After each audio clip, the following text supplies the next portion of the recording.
Nope. Okay, guys, welcome to Box to Box Football, and what a final day! And we haven't been live in a while, but when special moments come, we have to, show our appreciation to another special moment in football. To be fair, and again, it's my favorite sport for a reason. It's a sport that I invest so much time in for a reason because it gives me moments, it gives me happiness, like what I just felt a few minutes, like 10 minutes ago. Wow. Wow. Wow, Jack. Well, like you know what it screams to me. You can be as professional. You can not drink any alcohol. You can eat your 20 vegetables a day and have a low carb diet and do all the training and fitness and tactics that you want. But at the end of the day, there's nothing more impactful on a professional sports player, especially in football, than the mental side of the game. And we see it in knockout football. People behave differently. We see it on final days of the season. People play differently. Like, James, I'll give you a great example here. I put a bet on at the end of every single year since it happened the last time. I have every team to score, right? I put like £3 on it, right? And I would have won like £2,000 if it had come back. James, 18 of the teams scored today. 18. Who didn't? Wait. Who didn't score? Man United and Norwich were the two who let me down. I think Norwich didn't have a shot on target, but the point is, there were 5-0. There were 5 goals scored for teams, right? Arsenal and Spurs and that kind of thing. We had 5 goals in games with the City result. We had teams being up 2-0, coming back to 3-2. We had penalties. We had red cards. We had 9 men in one of the games as well. We had, James, there are storylines littered all over the shop here. We had Son becoming the top, golden boot winner, right? And then Salah clawing it back to make it a tie. Wilfred Zaha scored against his old club. We had Callum Wilson like waving goodbye to the Burnley fans because he was the one sending them down and stuff. So storylines, talking Oh, points all over the shot. And Jack, James, go do ahead, you man. know how fun it is when you have the final day of the season, but you got a title race that was amazing, but you had a Yeah. final day title race, yeah? You also had the top four race that was going on. You had the European race that was going on. Yes, it wasn't that exciting. But then you got a fantastic, to me, end with the relegation battle. So with from top to bottom, you had something to look forward to today. And how many times you go into the final day where everything's kind of done and dusted, and like you're just there chilling, really. The fact that we've seen so much excitement in like you look at, let's say, Leeds, for instance, which we'll get into how they've enjoyed it, and now Man City's enjoyed it, the elation, the disappointment. We just love the game, James, Jack. heartfelt goodbyes. The elation of, like you've said, staying up. The elation of somebody going. The lack of elation in somebody going down. Thank you, bro. First Appreciate you. compliment of the day, Jack. Trying to clean myself up a little bit here, trying to look a little bit more, a little bit more presentable, less like a homeless man.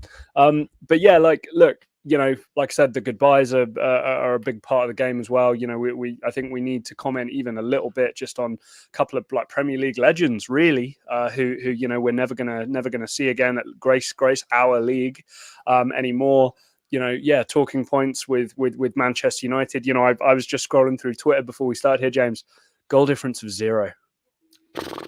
Conceded as many goals as they scored. Manchester United highest wage spend in Premier the League. league. Again, I know that's not the main talking point, and we've kind of sworn to be like, yeah, I'm kind of over them until we have something to talk about with them. But yeah, amazing, and credit to Pep Guardiola and Man City. We talked about this a little bit before starting off here. I still. I give Pep his credit to get a team to go again is impossible, borderline impossible to do. It's why we see it so rare. It's so rare, right? But Pep managed to do it. There were times, especially in the last game, 2-0 down, right? You're going into halftime. Pep's probably thinking, right, what are we going to do here?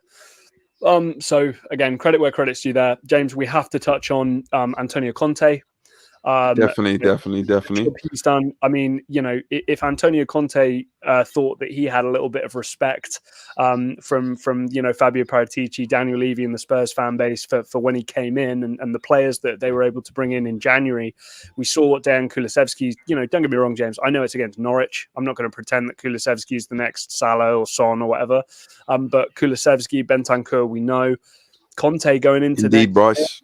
Conte going into next year. James, Kane is probably going to stay now. So again, Spurs trending in the right direction as well. Brentford need their respect. But anyway, I'm droning on. Take it over. So before we get into the talking part, guys, if you haven't already, please hit the subscribe button, and also please hit that like button. Really, really important for the algorithm. We would really appreciate that. But yeah, Jack, every subscribe keeps me clean shaven. That's the way it works. Trust me, and we want to get. And in fact, I might have to get a shave going myself. You can see my pubic hairs just coming out. But Jack, let's get into the most important thing. In Manchester City winning another title in dramatic fashion 10 years after the Aguero moment. Now, Sammy brings it up there. It isn't quite Aguero. It wasn't quite Aguero, but trust me, it was dramatic. Gundogan doesn't have the same ring to it. Trust me. But still. Actually, maybe. But 4 Premier League titles in 5 years. There was a question when Guardiola first came in. Could he hack the Premier League? Does he have the formula? It's week in and week out with the Premier League. He sure as well has the formula. And Manchester City's record, Man United's record, might be looking over his shoulder. If this guy just keeps on going, it's going to be hard to pick him. For me, I don't know about you, but I can't remember any videos for when Pep came in and kind of started. Pep Guardiola is a psychopath. Pep Guardiola is a first one in, last person to leave, works 7 days a week, 24/7, doesn't sleep at night because he's putting work in to make sure that his team is successful. So I think you can really put Pep into any league, and he's going to work hard to get you something. Now, to the level that he wants to play his style of football, you need a certain caliber of talent, and that's what he's assembled at Manchester City.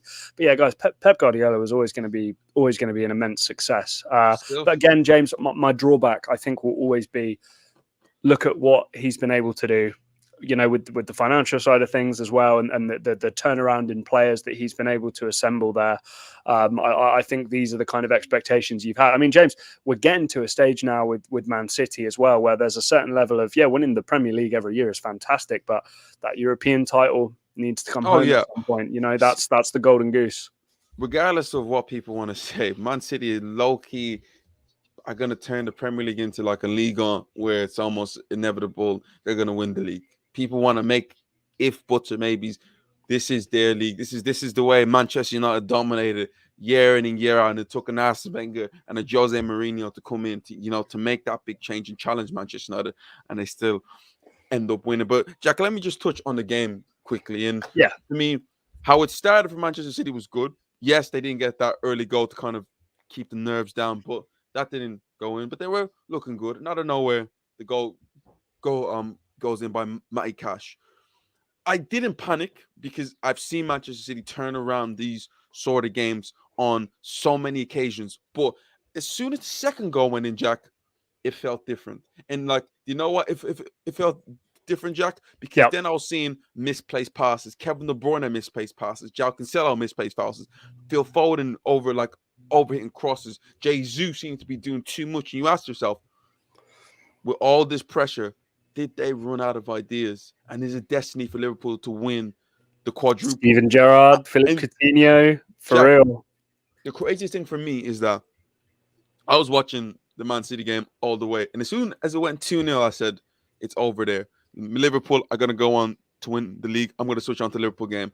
Then the first goal goes in. I'm thinking, surely they're not going to do it. The second goal switches me back over to there, and then Man City take control. The one thing I got to give credit to them is that I don't think Man City had the same mental capacity of Man City's teams gone by. I'm talking about overcoming big hurdles like, okay, you're 2-0 down or something. The way how, let's say, the first Manchester City team did that on a number of occasions when they went down and they showed the character to come back. I did question that. But the fact of the matter is that, Jack, this is one of the greatest teams we're ever going to see. And the character of each and every one of them play. The character to not even panic in that situation, Jack. You're 2-0 down, Jack, 75th minute, and you still manage your way. And it just shows you the crowd still believe in you. It's crazy. Well, I mean, and just to kind of throw this out there a little bit as well. I mean, like greatest substitution of all time in kind of Premier League history, Ilkay Gundogan coming on. I mean, don't get me wrong. Like, listen, I'm not saying that Ilkay Gundogan came on and did like 20 different corkscrews and around the worlds and all sorts of stuff, and then hit a bicycle kick into the top corner. Like, yeah, no, these were back post, kind of tap ins, right place, right time, but. There's a skill to that. There's a serious skill to that. And Ilkay Gundogan coming on within 6 minutes, the game just totally changed. Yes, it is, by the way, timeout psychology. Yes, it's my old housemate's Lord of the Rings poster. I'm still a fan, though, of course, obviously. Sammy, guys, don't forget both this and last season, City started slowly, fell 7 or 8 points behind by November. If they start strong next season, it's problem. And look, Sammy, I mean, elephant in the room to a certain extent, Erling Haaland. Jesus Christ. If you were grading Man City position by position, from goalkeeper, fullback, centre back, central midfielders, wide players, you're talking A-, A+, basically across the board. The only kind of questionable position you'd say would be the striker position. You'd say maybe that's in around like a B- or a C if you're giving grades out. They've just bumped that up to an A+, A-star with Erling Haaland. So the maddest thing for me is that you mentioned Man City's position, and the one position I question in Man City is their goalkeeper. I don't think Ederson's as good as people make him out to be, Jack. I'm not. This is just my opinion. I just don't think he's as good as everybody makes him out to be. I think that's the case with a lot of these top level goalkeepers. But as James, we've talked about this 100 times before. We don't need you to be a great shot stopper and a great, have great command of your area and be great in one-on-ones and all this kind of stuff. Like, no, your goalkeeping ability is relied upon actually less. The more successful you are as a goalkeeper, you need to be better with your feet, better with your decision making, as opposed to anything else. That's why I think a lot of the time I will. Rumi. Yeah, what's up, Rumi? But that's why I'll look at the likes of Alisson. I love Alisson. I think he's fantastic. But yeah, somebody like Ederson, I think Alisson's a 10 times better goalkeeper. If I'm I agree, but again, you move up, and one of the bigger criticisms of these fantastic shot stopper goalkeepers is when they only have 1 or 2 saves a game and they give away possession a couple of times because they're not comfortable with the ball at their feet. It requires that different skill set, and James, we know this. Ederson, good composure, good with the ball at his feet, good decision maker, and that will make up for large parts of it. Now, Jack, Man City have just secured their 4th title in 5 years. As a club, bar the Champions League, where do they go from here now? Is it like, okay, now they're on course to win 3 Premier League titles in a row if they can do it next season? The fact that they have a great player like Erling Haaland coming in, is it almost putting them head and shoulders favorites above everybody next season, or is it a thing like just wait and see? No, I mean, look, Jen. I think actually, let's kind of let's draw back the curtain here a little bit, and let's open up this conversation. Do you think Salah and Mane are both going to be at Liverpool? That's a difficult conversation to have because here's what I'm saying. Right, here's what I'm saying. If one of them goes, they have to sign a replacement. They have to. Now, if that's Nkunku, right, who's had a breakout year at Leipzig, right? If that's, maybe they can tempt an Ousmane Dembele. I don't know. The Dortmund connection with Jurgen Klopp, maybe he can get Ousmane Dembele right and we can see the fulfillment of the potential there. Maybe you can tempt a Rafael Leao or somebody. You know how much I think of him at Milan. Guys, everybody as well. Milan are about to win the Serie A title, so credit to them. I'm kind of happy that Inter aren't going to do it. Because for me, there's a certain level of Inter just got rid of everybody. Like, if they'd won the league again, that would have just been awful. I'd have hated that. But yeah, like James. So my point is, if Liverpool are in a position where it's Luis Diaz with a full season and a preseason and everything, Jota, we know what he can still do. One of Salah or Mane, and maybe a replacement to Firmino, maybe an Alexander Isak, one of these kind of guys, right?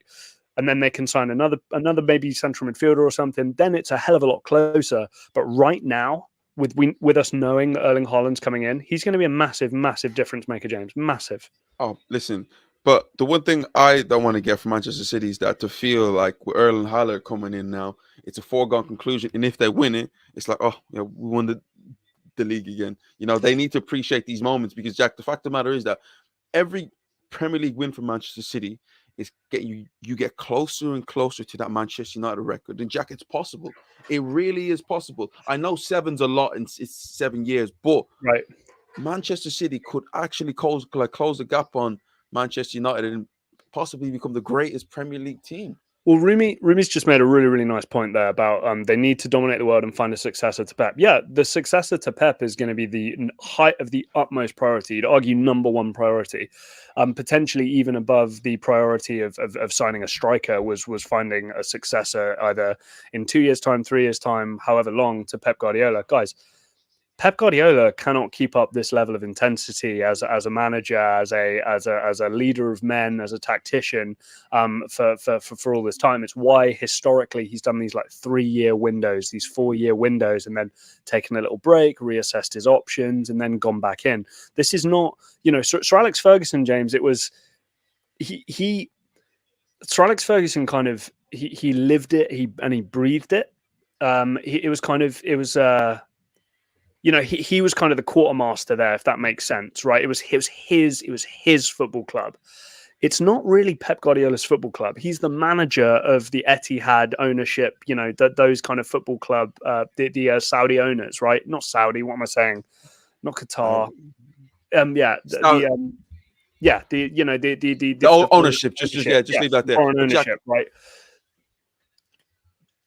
I disagree with you there. Where okay, I look at each destination Guardiola has been to. This is the most wanted and the most appreciated he's ever been. At Barcelona, don't get it twisted. We know how great he was. I was going to say, we know what he did there, but it's Barcelona, Jack. Barcelona's going to Barcelona no matter what. Yes, Pep was able to build Barcelona and help them become even better, but it's still Barcelona. Bayern Munich is Bayern Munich. Bayern Munich had amazing history before Pep and after Pep. Well, because they went to the championship before and after. Man City, at the end of the day, have become a European powerhouse without winning it because of Pep Guardiola, because they have this man at the helm. So I don't think it's a thing where, he needs to build. To me, what he's built at Man City is already been great. I don't think he needs to do. What I'm saying is that it has an expiry on it. I don't think this is the type of character who can do this for 10 years, let alone, what was it, 22 or 3, whatever it was for Ferguson. So my point is, who's it going to be? Right now, I'm sure people out there might be like, Mikel Arteta. And it's like, well, I mean, you reckon? Are they going to kind of sign off on that Mikel Arteta is going to be the guy who's going to replace Pep Guardiola? I'm not so sure. I think it might have to be somebody else. I don't know who that would be. And that's, I think, the biggest problem. I think that's why Rumi, brings up such a good point there. Because it's like, well, if it's not going to be Pep, who's it going to be? And James, the aura goes. Klopp immediately, no matter who it is at Man City, Klopp is going to come in and be the bigger presence. And they're going to have the advantage in the manager position the moment Pep leaves. Jack, so I'm going back and forth because I want to see. I love seeing teams lift up the title.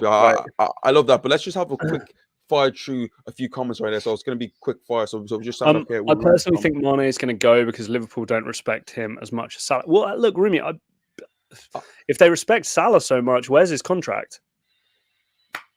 That's what I'm saying. Like, seriously. The thing about it, the thing about the Mane thing is that Mane felt that the fact that you guys are dealing with Salah so much, you've neglected the fact that my deal's running out. And where's my offer at the table? Maybe Salah may feel like there's better options in like other areas. And I do believe with Liverpool is that they will be happier to move on Sadio Mane than to lose Salah. But James, you talk about that though, right? I mean, if you do continue with Mane and you don't agree a deal with Salah, then if you let Mane go and you just allow Salah to stay and Salah doesn't sign a new deal, then Mane's gone, and then before you know it, Salah's also gone, but Salah's gone for free. So for me, a big decision needs to be made here pretty soon. You either need to kind of sack up here a little bit and pay Salah what he wants. Or, and James, again, this is what top assists and top goal scorer, right? This year. He's also guys, I need to know from you right now, how did Mo Salah not win the PFA Player of the Year? Like, it makes no sense. Like, if you think KDB deserves it, please comment down below. I'd have been happy with Son though, James. I'm not gonna lie. I would have been happy with Son as well. Yeah. I do agree. Let's get into a few. First of all, Grealish is just at the back. I'm like, yo, what you doing, Jack? I'm gonna play into Grealish. But yeah, look, I think that yeah, James, again, big decisions have to be made here, and Klopp's spoken about it. FSG have spoken about it. I think we're going to see the new ownership of Chelsea operating the same way. It's this Moneyball way of operating. They can't just throw money at it like the Manchester clubs can, like Paris Saint-Germain can. They have to operate a little smarter way. Yeah, if Mane wants to go to Bayern Munich, if Mane wants to go to Real Madrid, Salah wants to go to Real Madrid, maybe that's their Kylian Mbappe replacement, right, for a bridge period until they finally get their hands on their man. What's going to happen there? And James, I tell you what's funny. Who are the guys we bring up when we're talking about comparisons with Mo Salah? It's Eden Hazard and Gareth Bale. Right, so there's a chance that as Bale goes, Salah can go in and he can join Eden Hazard at Real Madrid for a couple of years. Probably sit on the bench, but carry on. But it's all right. Let's just get into the rest of the comments. So it's going to be of course. Pep is like Fergie. I think that's supposed to say the level will drop even if they get Klopp or Conte. Nobody replaces guys like Pep and Fergie. Look, and yeah, I tend to agree with you. I do. Timeout psychology. If you have time at the end, I know it's not Premier League related, but thoughts on the Mbappe decision and the Real Madrid response. Yeah, no, James and I will have to get into that at some point. Little bit of egg on my face because I really thought that the Real Madrid thing was going to happen. Also, we did put out a video on it, so if you haven't already, check that one out too. Yeah, we did. I mean, and my opinions haven't changed. I'm sure James's haven't either. Bryson, I agree with James. When I look back at Pep's career after it's over, I think of him as that City manager. Sure, he did incredible things elsewhere, but he built that City team from the ground up. Yeah, Bryson, I mean, it depends what his replacement then does. That's what I would say. I think the reason why Sir Alex Ferguson's aura has grown as a manager is because, James, you're going to have to help me out here potentially. David Moyes failed. David Moyes, Lou Van Gaal. No, Giggs. Lou Van Gaal. Well, Giggs was there for like interim, games, right? Yeah. Interim. Lou Van Gaal, Jose Mourinho. You got Solskjaer, and now Ranić is interim, and then it's going to be Erik ten Hag. So look, I think as each year that Manchester United don't win a league or don't live up to their expectations, and guys, that Jose Mourinho year where they won the Europa League and finished like second, I mean, you can say all you want, that's good, but this is Manchester United. That's not good enough. So I think Fergie's aura will keep growing the more and more Manchester United managers don't have success with that team and with all that money and spending available to them. I get a feeling that what Pep's created at City, and maybe this will be to his credit, but a replacement might be able to come in and just continue things, James. Just keep kind of pushing along. Maybe. I don't know. That kind of remains to be seen. I was just going back there and just looking at. So I have another question to ask, Jack. In Man City, incredible achievement. But let's touch on the other side of it, and let's talk about Liverpool. Yeah, they missed out on the Premier League by 1 point. They've already captured the League Cup, FA Cup. Now they have a chance to win the Champions League and win all three domestic cups that they were involved in. Where exactly would you rank this Liverpool season? Because Jack, do you find them missing out on the title a disappointment? I think you have to, but again, what's Jack going to start talking about here again? Everybody say it with me: environment. Where are you coming from with this? Right? Man City should be able to do more. Man City have done more. They've won the league. They've done more with more. Fine, right? Liverpool, Jurgen Klopp, like I say, the MVP of that Liverpool team. It's Jurgen Klopp, and it's the style of football that he's got them playing, right? So for me, yeah, you've got to consider it a disappointment. But James, I tell you what, if I'm a Liverpool fan from, I don't know, 2010, 2008, I don't know, any time around then, and you were to tell me like, oh, hey, like 10, 15 years time, a bad season for you is going to be winning the Carabao Cup, the FA Cup, and being in a Champions League final and losing the league by 1 point, I think you're going to go, oh, that sounds pretty good. I'm down for that. Yeah, that sounds great. I find it hard to call Liverpool like a disappointment overall, because at the end of the day, they are in like 3 cup finals, and they win the biggest one. It trumps everything Manchester City does. But if you're Jurgen Klopp right now, if let's say Liverpool would have won the quadruple, Jack, where could Jurgen Klopp gone from there? Because I'm telling you, when you accomplish something like that after like him signing this huge deal, the motivation to go again after capturing it all. But James, but my question is, look, I totally know where you're coming from, and I'm sorry, because I kind of know what you're about to say. Do you want to just finish your point there? Because I know where you're going with it. Yeah. No. I'm done. Okay. I'm also going back and forward. No, I know, because I totally know where you're coming from with that, and I get it, and I totally agree with you. But I think what we've got to look at is the greater context of the situation, which is, okay, if Klopp wants to go out on top, right? Even though if that's this year, let's say he wins the Champions League, right? He loses out on the title 1 point to Man City with the most expensive squad ever assembled, right? 1 point. He beat them in both cups, domestic cups, which they were in both of those, right? And then maybe they go on to win the Champions League. Jurgen Klopp can ride off into the sunset, no questions asked, be fine. But let me ask you, let's say he has a year away from football. What project does he come back to? Like, seriously, what project does he come back to? Like, even if it's Arsenal. Arsenal, right? Roma. But like, even if he goes back, even if he like doesn't have a year break, let's say it's this summer, James. Let's say he wins all three of those trophies that he's able to win, right? Apart from the Premier League title, what job does Jurgen Klopp go to? I'm serious. I am serious. This is maybe the German job. I do understand you there. So you go to the Germany job 6 months before a World Cup. Do you see what I mean? I'm just trying to talk it out. It doesn't make any sense to me to do something like of that nature. Xavi, I think, is building something at Barcelona. That job is taken. You could argue Paris Saint-Germain, but does Jurgen Klopp really want to try and build a Paris Saint-Germain team where week on week he's just going to destroy the opposition? It's very hard to fake that enthusiasm and that excitement on the touchline when you're beating Metz 4-0 with a Jurgen Klopp PSG team with Kylian Mbappe. I mean, Jesus. So again, I think he's in the best situation. He can go for as long as he wants to go. And if a window opens up in another league where he thinks, hey, that'll be good fun, or hey, I'd love to do that job at some point, then he can take it. And that we have the three best managers in the world, James. We have Antonio Conte, we have Pep Guardiola, we have Jurgen Klopp. And I respect them all very, very close together. They can kind of choose the jobs they want to go to now. But I would say to you, with each of them, what's their better move now? Their sidewards or upwards move? Just 1 second. Yeah. No, you carry on. Oh, okay, yeah. But yeah, guys, like, you let me know. Jurgen Klopp is now done with Liverpool. Where does he go? What do you think? He has a 6-month period and he jumps straight into being the Germany manager as part of the Nations League. It doesn't make any sense, guys. So to me, and same with Pep to a certain extent as well. I think that maybe the Spain job will come up, but obviously he does have that kind of Basque. No, not Basque. What am I trying to say here?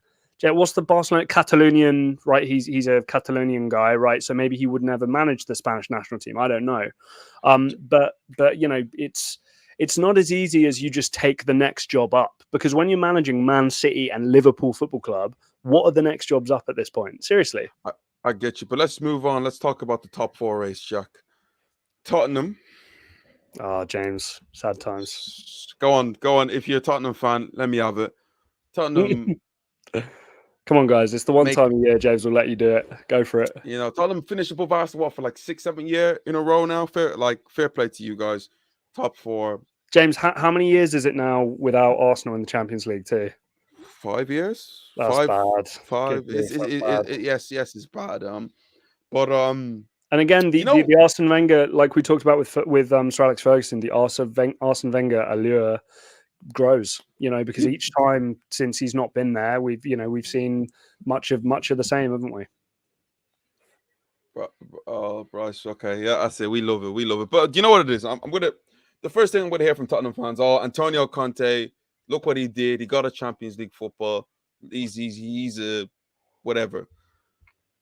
My only thing is that a couple of points off Chelsea, James. I mean, credit where credit's due. No, but Jack, we must look at this in context right now. Okay.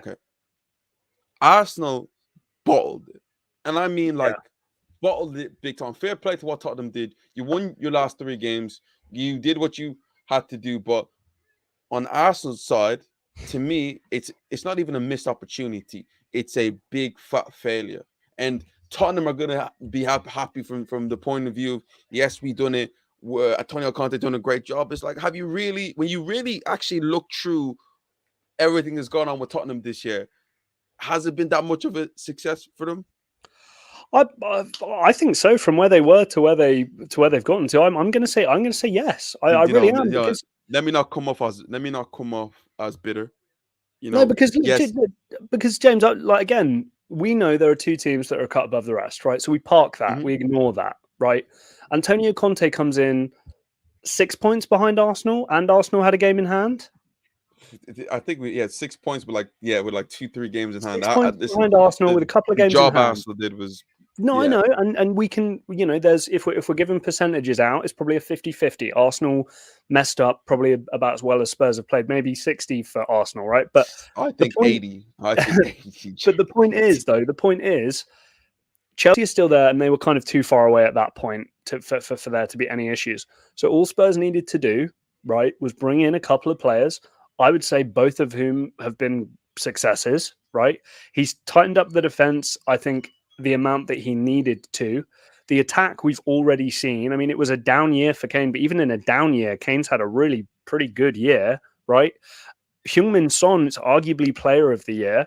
And going forward, I mean, James, you're Antonio Conte, you got Fabio Paratici as your director of football. Paulo Dybala's a free agent. I mean, odds are really, really short on Inter Milan and Roma, of course. But again, if you've got somebody going out the door and you want to bring in another X-factor attacking threat, James, with a clean slate, Antonio Conte, Harry Kane, Heung-min Son, maybe another defensive recruitment as well, Spurs could be top 4 again next year. Okay, let me not hate. The fact of the matter is the Spurs went to Anfield and probably should have won the game. Fair play to them for even getting a point in that. And that played to me a big part in the psychological barrier leading up to the North London derby. Last 3 games, you were able to beat Arsenal 3-0. Yeah. You won against Burnley and won 5-0 today. Did not concede a goal. Got to give you credit for that. Much as I have to look at it from the point of view of being an Arsenal fan, we talk about handing a position to somebody, handing Champions League football to somebody. We did that, I know. But now for Tottenham is that, where do you guys go from here? Seriously? Okay. You now have the fact that you have Champions League football. Harry Kane looks like he's going to stay. Son's obviously going to stay. Hopefully, you guys, if you're a Tottenham fan, you've Conte for another season right now. This is about kicking on. Now, do you see Tottenham competing for the title, Jack? No. But all I'll say very quickly, James, I'm checking my phone here because Leonardo's already gone at PSG. Already gone. Yeah. Already gone. Luis Campos, who I believe was he at Sevilla or where was Luis Campos? Damn, I should know that. Luis Campos was director of football somewhere, so obviously, and he's going to be coming in. Supposedly, the Pochettino no longer being at PSG thing's gonna come up here soon. James, Paris Saint-Germain have to have a manager. There are mixed reports coming out about Zidane. No, I don't want to be Paris Saint-Germain coach. Negotiating with Zidane, all this kind of stuff is starting to happen. So again, all of these things impact Spurs because if Conte's, like we talked about in a previous video, if Conte's thrown his hat in the ring for that PSG job and it's available, then that is something that could realistically come to fruition and could happen, right? So that's something to look out for. Then what does Pochettino do? But no, back to the point at hand. Could they challenge with the likes of Chelsea, with the likes of maybe a resurgent Man United, with the maybe a resurgent Arsenal? Yeah, absolutely. Are they going to touch Liverpool or Man City? No. These are cut above the rest. But Jack, this is to me the mentality standpoint right now. Me as an Arsenal fan, I don't buy the thing about, oh yeah, we just want to get Champions League football. I want to get Champions League football for a reason. I want to get Champions League football so we can compete with your Man Cities, we can compete with your Real Madrids, and actually have a chance to win it. Now, are Tottenham just going to be in it just for being in its sake, or actually are they trying to go ahead and do something competitive next year? From the standpoint is, can we somehow do a Villarreal and go far in the Champions League, or can we challenge the Goliaths of Manchester City and Liverpool? So there has to be something, that they're trying to do. It's not just get Champions League. Because now I listen, I hear this notion about lots of football players, and I go, man, I really want to play Champions League football. Man, I really want to play Champions League football. But the question is that the teams you go to play Champions League football for, you're more than likely going to get knocked out in the group stage. Right. And then not everybody can go to a winning team. not everyone's going to compete like that. Right. But the question is, what type of mentality are Tottenham going to go in with next season? Well, Jem, again, I think we know for a fact that the financial benefit and the financial gain from finishing in the top four is something that's going to be very appealing to the Spurs ownership and also to the fan base. We've just mentioned here, more money to spend, right? You can keep the Antonio Contes of the world, the Harry Kanes of the world. You can attract the Paulo Dybalas of the world, right? Yeah, I wouldn't put Spurs in a Champions League run past them at all. We've seen it historically. They have the talent to be able to do it. You question them defensively and maybe in the goalkeeper position to go that far into the competition. But again, especially with Antonio Conte as your coach, I think you're capable of anything. But no, if I'm a Spurs fan, I'm pretty happy with some consistent top four finishes, keeping one of the best three managers in the world and trying to really, really build something. That would be my best bet because, James, again, one off season does not give you title challenger status. It may do in a prediction video that idiots like you and me do before the season starts, but when it's all said and done, we know, and you and I can. I'll say this now. It's on the internet. We have record of it. The top two favourites going into next year, in my book, in James's book, and by the betting companies, is going to be Liverpool Football Club and Manchester City Football Club. Of course, it is. These are the two best teams in the world. They're a cut above the rest. Real Madrid have been fine. Real Madrid have been fine this year, James. But I mean, do we really think that Real Madrid have been fantastic showstopper? It doesn't. You know what it is with that sort of thing. It doesn't make a difference. They're still a Champions League team. They did still beat Manchester City. They still won. They still won their league. So we can't just this is sometimes the English mentality of these two. No. Let's be truthfully honest here. Real Madrid are right up there with them. Maybe surpass a couple of them. Because if Real Madrid go on to beat Liverpool, Jack, we can't say Liverpool and Man City James, are the best. No, but I mean, I know last season was last season, but it's not that long ago that Real Madrid lost the league to Atletico Madrid, who weren't anything particularly special. The last 4 or 5 years, James, it's been Liverpool, Man City. Nobody's really had a sniff. Bayern Munich. That's fine again, but the Bayern Munich, Juventus, Paris Saint-Germain's of the world, it's such a top-heavy league. Chelsea, it's like I do understand what you mean, but it's gravy. They're in a tier below. They're not in the same tier at the moment. Real Madrid, you can argue it, but again, James, these knockout games, it's been skin of the teeth, dramatic stuff. This has not been controlled, high-quality football stuff. This has been like Hollywood Avengers type stuff that we've been looking at from Real Madrid in the knockouts. Yeah, just go. Agreed, Bryson. James too. Making the Champions League is partially a moral victory. From here, it's whether or not Levy backs Conte. Again, do the dollars and cents make sense? That's the way it's going to operate at Spurs. And again, environment, you guys. Spurs will not go into next league season with a top 3, top 4 wage budget spend. Historically, obviously, apart from Leicester City, the only teams to have ever won the Premier League have had to have spent the top 3 or 4 amounts on wages season on season. So again, I hate to be that guy, but that's the way this works. The relationship between money and football is undeniable. And I know you're all bored of me saying that, but unfortunately it is true.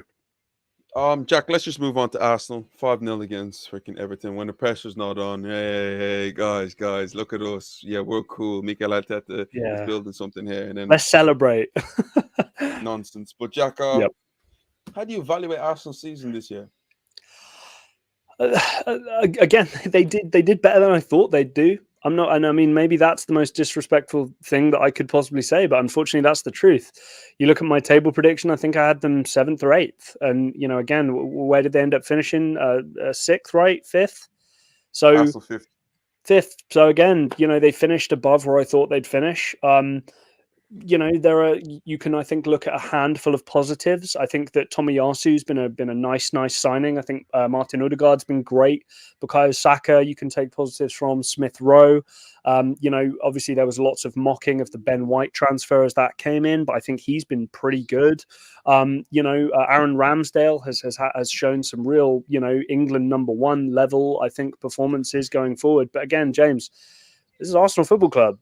This is one of the teams that, regardless of the spending of these other clubs that have just had rich owners come in and put a bunch of money in, Arsenal should be title challengers, should be a threat, and should be at least making top 4. That should be the expectation.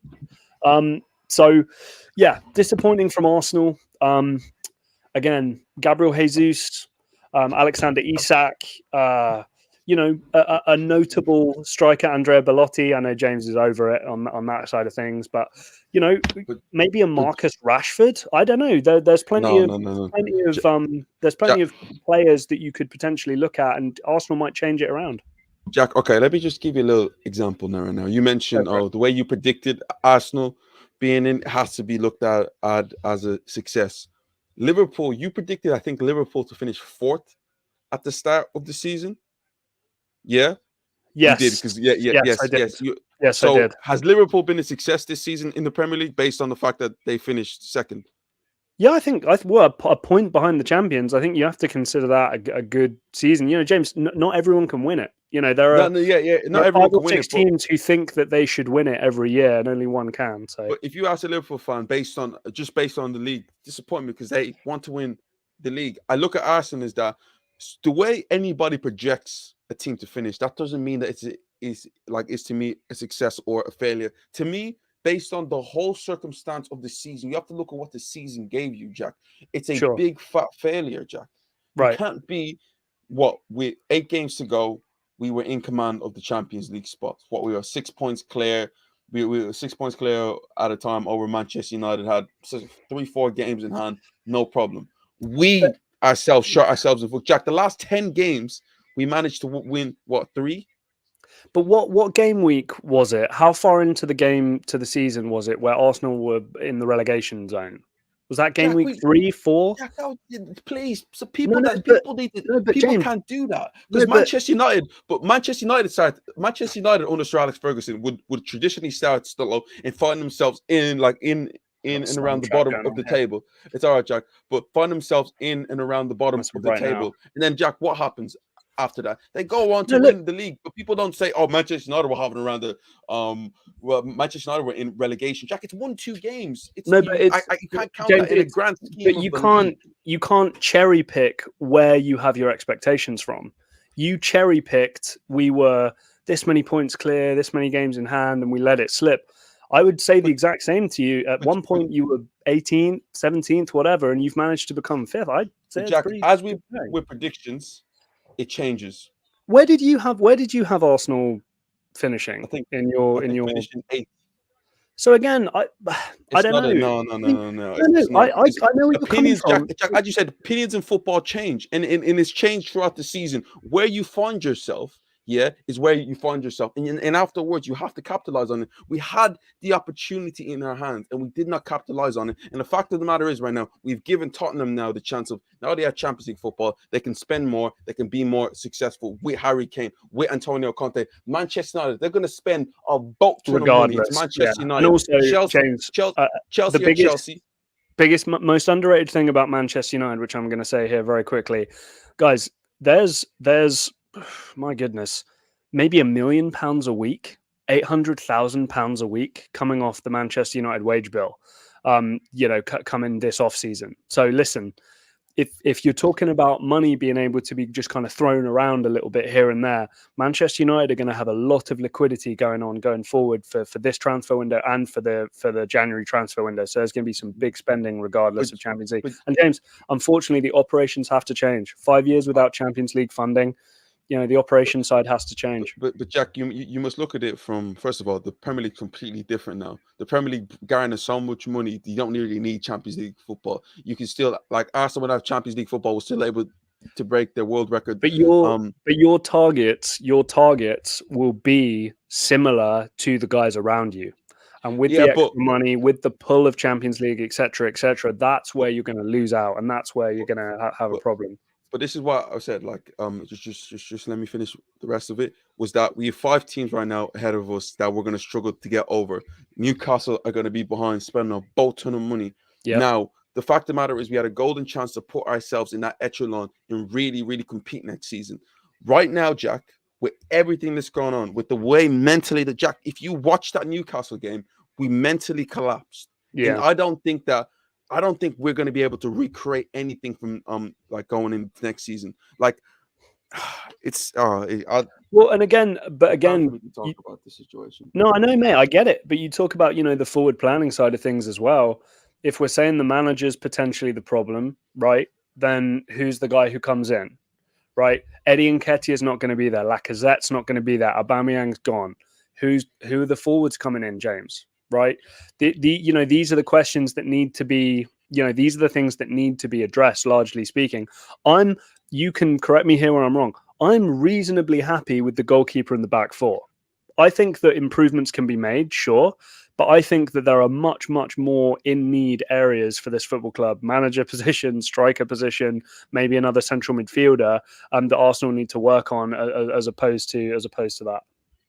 Let's just touch again. We can touch on more stuff. But I just want a quick thing on the relegation battle and what a day it is if you are a Leeds United fan. I think you started off the day in 18th place, getting relegated, and you somehow, some way, go away to Brentford and win 2-1.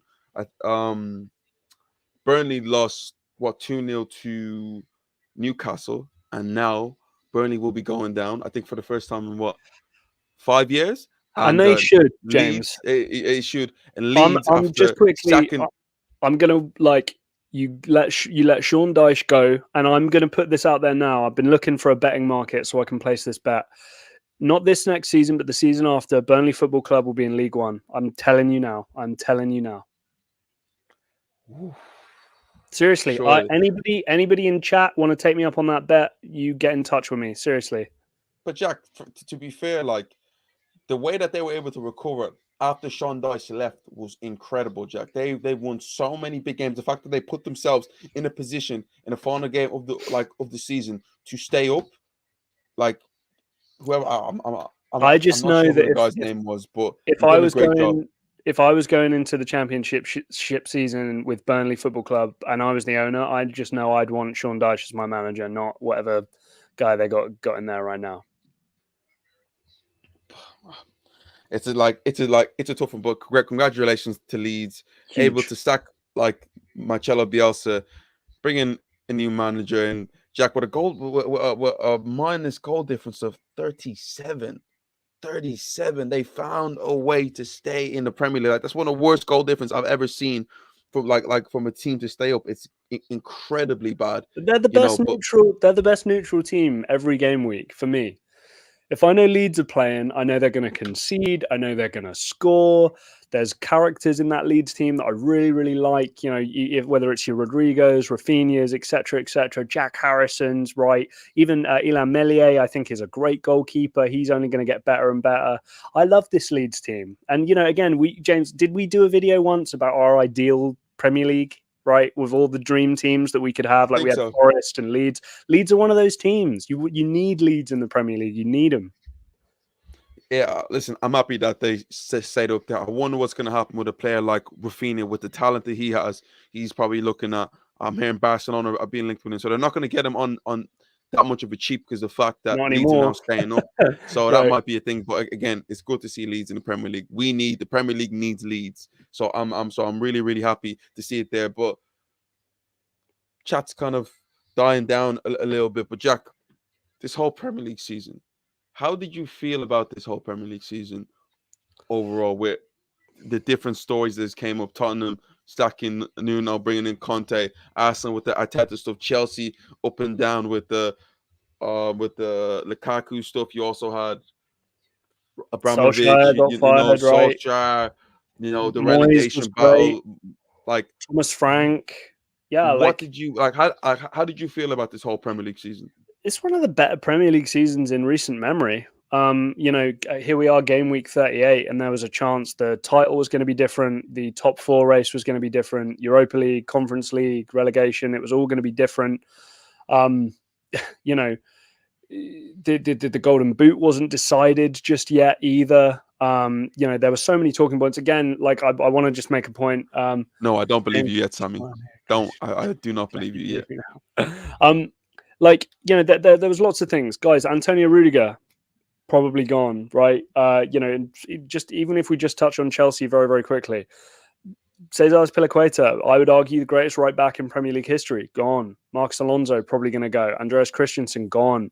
Manchester United are going to have a load of players leave. Nemanja Matic, Premier League great.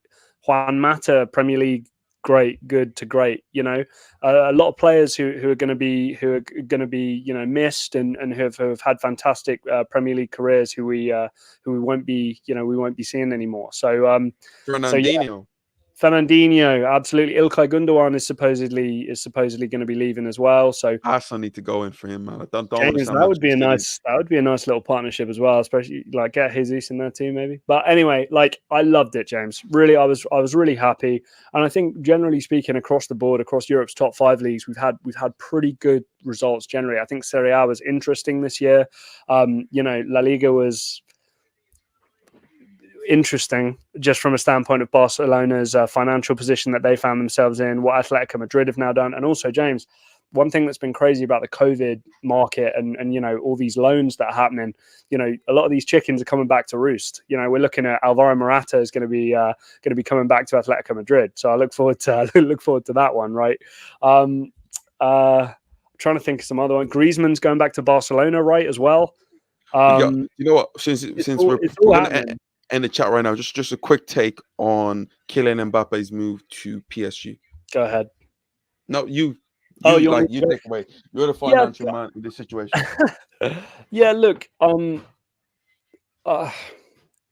it depends where your priorities lie.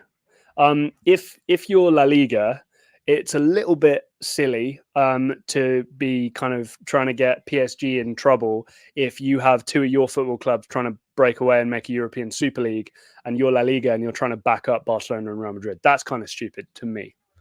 Real Madrid to think that Paris Saint-Germain are as dangerous as a Super League is, I don't know, a little bit hypocritical. I urge anybody to check out the overlap with Gary Neville where he talks to PK about it. PK very diplomatically dodges the question around that very, very nicely. But yeah, it's a little bit silly. But we've seen it now with Neymar that's affected Barcelona. We've now seen it with Kylian Mbappe who's affected Real Madrid. This would have been a huge name for La Liga. There'd have been a lot of people purely watching La Liga games just because Kylian Mbappe would have been there. So again, you understand it from that standpoint. And yeah, they should be investigated, absolutely.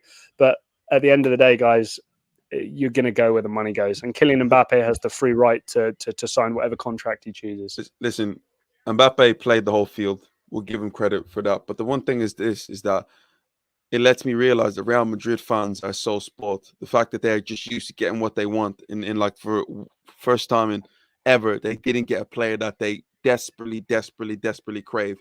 And you just see the way that they're throwing their toys out the pram. Some of the comments I'm hearing from Real Madrid fans on Twitter, the fact that La Liga, then people go, oh yeah, La Liga put in this thing, La Liga put in. Dude, come on, let's be trippy on. There was some angry phone calls from presidents knocking around there. I'm telling you that, and also Sammy, president.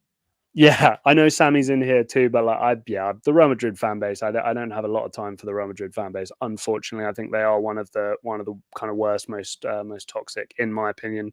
But yeah, James, it is what it is at this point, and I know that's such a terrible cop out. But again, Real Madrid fans, I think you could do a lot worse than Vinicius Junior, Benzema, and then either Rodrigo or Rafael Leao, Sadio Mane, Mo Salah, Eden Hazard if he can bloody stay fit, right? There's a lot of options available for Real Madrid, even though they've missed out on Kylian Mbappe.